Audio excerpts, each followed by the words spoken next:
c'est Maître Lokusa. Kolandisama na expérience oyo bazalaka na yango na matière ya construction, société chinoise CREC 7 akokisi déjà 9 ans na kati ya Congo démocratique depuis abanda kosala misala na ye.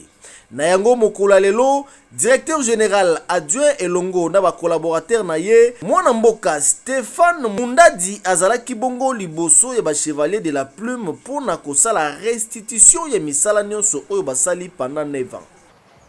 Chaque jour qui passe ensemble avec les ingénieurs chinois, cette phrase du chef de l'État lors du lancement de son programme de 100 jours nous interpelle.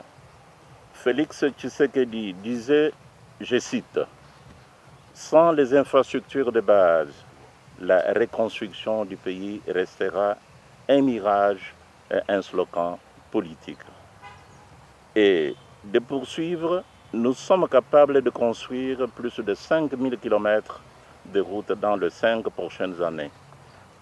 CREC 7, partenaire incontournable dans la construction du pays et qui accompagne le gouvernement congolais depuis plus de 9 ans, s'est senti interpellé pour poursuivre l'œuvre de la reconstruction de la RDC. Nous voulons ici, d'une manière solennelle, rassurer son Excellence, Monsieur le Président de la République, à qui nous rendons un hommage mérité, que CREC 7 se tiendra à ses côtés pour concrétiser son rêve de faire du Congo le paradis du demain. Notre soutien inconditionnel est total.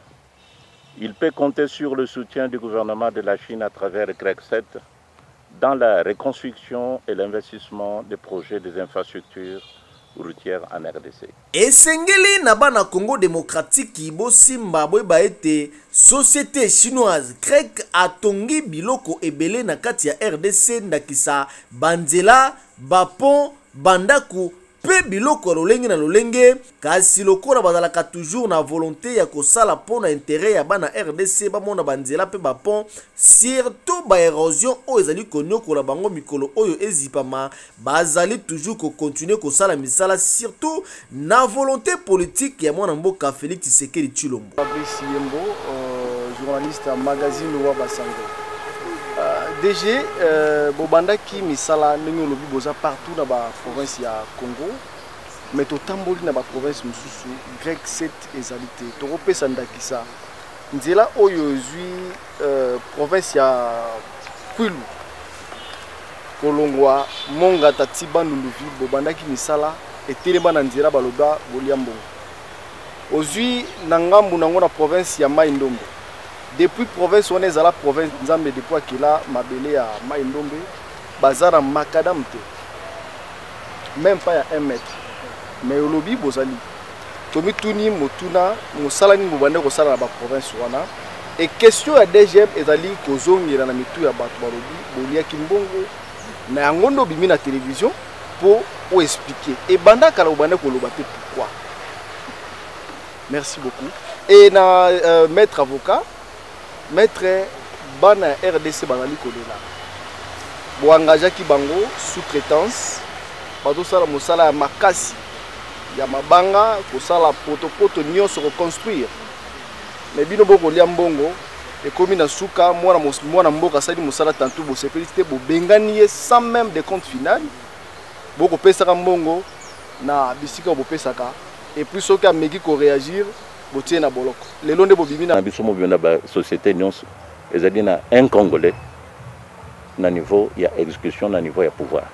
Donc culture ya CREC 7 quand on se trouve dans un pays c'est chercher banani bana mboka oyo bazana mayele bakota na société parce que bango nde bayebi omoni ngai na ko communiquer na bino mais ceux qui ezali chinois à communiquer na bino te à comprendre bino te. C'est ça que nous faisons. Chez moi, bana nyonso bazo buta Chine, oyi bavanda kuna, batanga kuna, ezali ya basi, ezali mibali bazo ba bien chinois ou bien anglais, je les engage et puis nazo pesa bango ba responsabilité. Beaucoup tango kaka epa ya CREC 7. Donc, kosolola na bino, c'est pour covider ba équivoque non soit malentendu. Donc on nous charge beaucoup de choses au makambo yo ezali même ya bisote. Je pense. Au Moni, le président sortant, le Bagina Bissau, les Congolais parlent beaucoup. Il faut travailler. Donc, vision Nabiso Zaki Kaka, Namisala. Donc, Zaki Tan Yakolobate. Maintenant, tu faut comprendre que non, tu sali mingi, mais bateau, bah éviter. Désormais, et pas Nabiso, tu créer celui de la communication. Si nous sommes travailler chaque jour, vous êtes nos partenaires. Parce que vérité, c'est la caca vérité. Donc, Tolingi, ce qui te salé ma belle, mais à vous sali ma belle, te corriger. Donc, Tolingi, c'est que base, Banamboka, va accompagner Bisso. Mais ça, c'est toujours ça là, Bangope Bazala. Au moment même, tu as une érosion ce matin. Papa, mais c'est que boy, tu as mais ok, ça va. Toko Bongisang. Au moment que l'air, que tu y a Régie des eaux et Boukani. Maye bandi kokita izo boy gobebi samusala tozo sala babengi nakiti pona nini parce que confiance wana ekoti sikoyo bamoni que non et loko crée que cette azo sala ezali pona bulamu na biso donc yango wana sikoyo to bandi koloba to ko banda koloba mikolo nyonso tozo sala eloko to banda koloba soki mokonzi ya mboka azokende sikoyo a lancé basphaltage na lufu to tokende hein c'est voilà pourquoi maintenant to bandi koloba parce que toujours ça les messages belé mais c'est pas connu et puis confusion les aliments tolingi to éclaircir ça makamwa kolandisama na nungu oyo ebimaki ete Greg 7 aliembongo ya OIM na Kananga penzela ya Mongata ya Bandunduville tina province ya Mai Ndombe zwa réponse oyo ya mwana mboka Stéphane Mundadi o azali directeur général adjoint ya Greg te chinois même à na coin les Greg 7. Vous devez comprendre, parce que Greg 7 n'est pas maman bango. Greg 7 est un gouvernement chinois. Donc moi, la Union soit kosakana ezaka Greg 7. Na banzelo yo tangi, biso jamais tokomakuna. Biseka nyonso yo lobi wana, ezaba société mususu. Et il y a des Chinois, dans le programme il y a 5 chantiers, il y a 8 sociétés. Il y a aussi une société qu'on appelle Greg 8. Il y a Sino Hydro, il y a la société. Mais ici, quand nous sommes ceux qui sont en train de Greg 7. Je peux te dire que dans le projet mingi à travers la République, le gouvernement doit devoir biso. Parce que mingi to préfinance peut bangoba ya kufuta biso. Donc côté wana nanzi banzelo nyon solobi wana ezakre que c'était. Biso to sukia parce que l'air to komia au telekin c'est les tozui misala ebele ya ba plateau de bateke kokota na kingagati côté kuna de biso to tikali. Mais côté wana biso to komakate to sali ba projet donc ba information na ezali ba information ya lokuta. Deuxième point na lingi na souligner que l'air biso to bandaki musara na mboko yi. Ba mécanicien ya Greg 7 ba chinois bazalaki 75. Tolité na formé bana mboka le lot na Greg 7 sur le 75 chinois batikalika 4. Tous les meilleurs mécaniciens na zana bango ba ingénieurs bazo traité ba ingénieurs sozomona ko panzango ko zongisango tout ça sont des Congolais.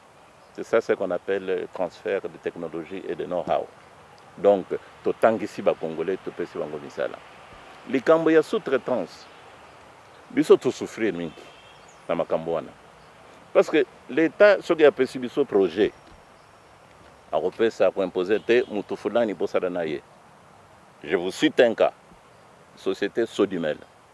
Nzela ya Kolongwa, awa ti aéroport. Bamindo non so moni batiwan. Greg 7 azo travailler nzela, ba pesi biso société Sodimel et Sala. Ce qui gouvernement a foutu biso neti lelo à la minute na banque pe bango, ba fouti bango. À un moment donné, vu que budget à l'État parfois ils a dit moi mi kakatano et vendi ti lelo ba fouti biso te. Mais société wana et que ina parqué ba saisir ba compte na biso ba lunguli ba millions de dollars o bino boza grande société boko zela biso to ko zela te ti lelo na zoro bana bi Ce qu'il est réokoya, bah peut suivre son moussala. Au début sous-traitance.